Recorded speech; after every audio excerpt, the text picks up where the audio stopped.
আমাদের বকা খাচ্ছিল, লাগাতার বকা কিছু দফায় দফায়। যাবো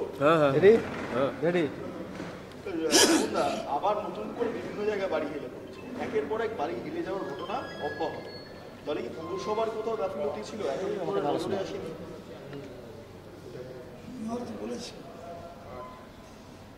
বলেছে যদি কোথাও কোনো গাফিলতি থেকে থাকে তাহলে সেই গাফিলতিটাকে সংশোধন করা হবে এবং তাদের আমি সেটাই রিপিট করতে পারি আর কিছু পারি না। I'm not authority of the corporation. Corporation authority যে কিনা মেয়র সে তো নিজেই এটা বলে দিয়েছে যে যেগুলো বাড়িগুলো হেলে গেছে সেগুলো যথাযথভাবে দেখা হয়েছে কিনা সেই সময় তারা দায়িত্বে ছিলেন, তারা ঠিকমতো দেখেছেন কিনা, না দেখে থাকেন তাহলে তার এগেস্টে অ্যাকশন হবে, তো মেয়র নিজেই বলে দিয়েছে।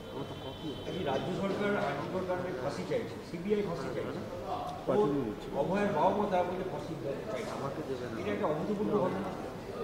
অভয়ের বাবা মা প্রথম থেকেই নানা সময় নানা রকম বক্তব্য রাখছিলাম। তার মানে হচ্ছে যে তারা নিজেদের মত দিচ্ছেন বলে আমার মনে হয় না। যারা এই মৃত্যুকে নিয়ে রাজনীতি করতে গিয়ে নিজেদের স্বরূপটা প্রকাশ করে ফেলেছিলেন, যে সরকারের কাছ থেকে যে ডাক্তারদের আন্দোলন দেখলাম আমরা, তারা আন্দোলন করলেন, আমাদের বাড়ির লোকেরাও সেই আন্দোলনের সমর্থন করেছে।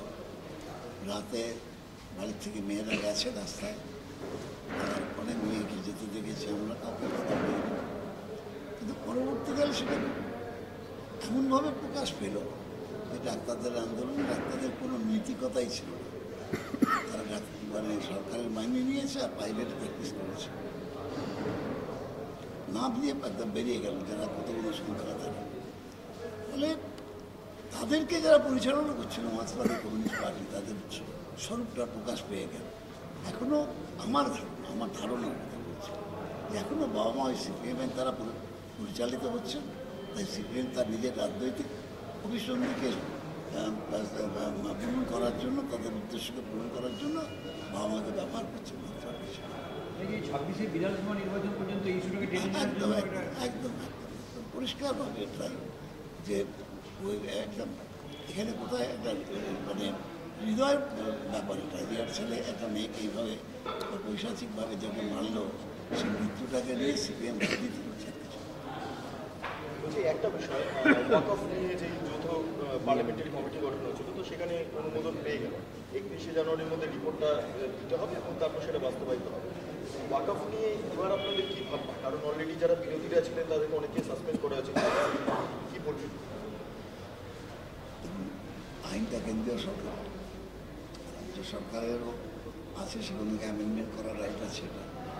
সেটা আমাদের রাজ্য সরকারের মুখ্যমন্ত্রী বসবেন, আমাদের নিয়ে আলোচনা করবেন, সিদ্ধান্ত। এটা একটা কেন্দ্রীয় সরকারের আইন করেছেন, সেই আইনটাকে আমরা কতটুকু বলবৎ করতে পারবো, তার অ্যামেন্ডমেন্ট করবো কি না করবো, এখানে অনেক আলোচনার বিষয়টা অফেন আমার পক্ষে বলা সম্ভব। সেটা সম্ভাবনা রয়েছে রাজ্য এটা অ্যামেন্ডমেন্ট করবে না? রাজ্য সরকার ইচ্ছা করলে করবে।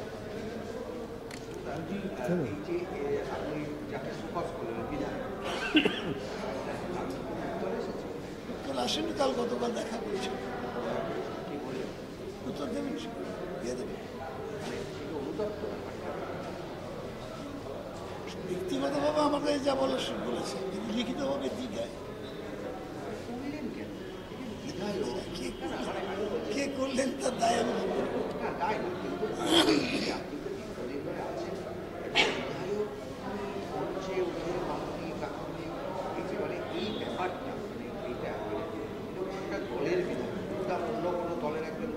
তাদের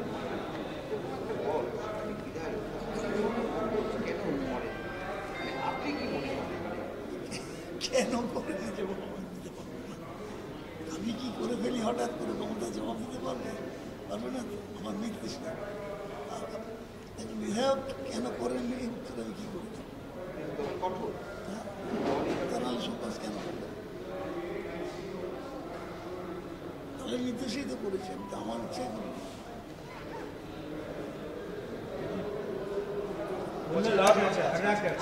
কল্যাণ বন্দ্যোপাধ্যায় এই মমতা বন্দ্যোপাধ্যায় মন্ত্রিসভার সদস্যদের নিয়ে একটা তাদের অ্যাক্টিভিটি নিয়ে একটা ক্ষোভ প্রকাশ করেছেন।